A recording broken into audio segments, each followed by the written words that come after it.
Bạn đang theo dõi video hướng dẫn tạo form nhập liệu, biểu mẫu nhập dữ liệu trong Excel của quản trị mạng.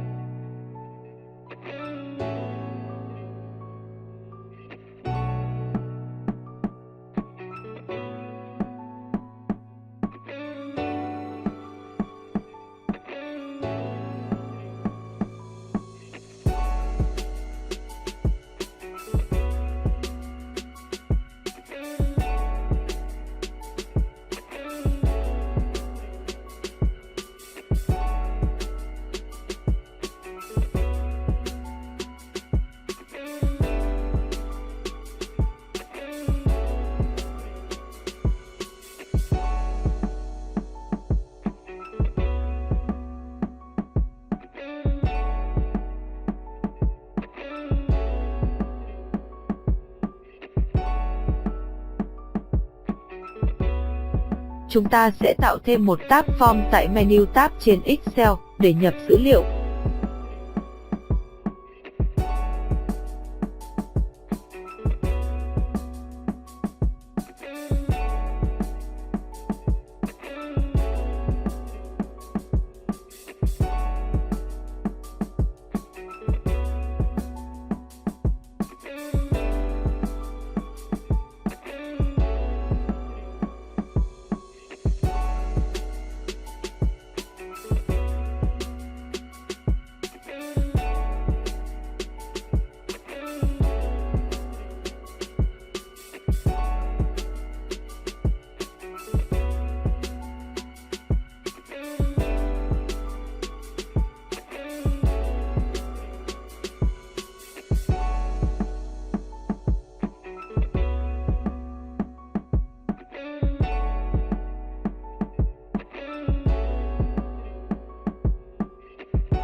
Cuối cùng bạn chỉ cần nhập dữ liệu vào bảng Form để tự động hiện dữ liệu vào bảng Excel.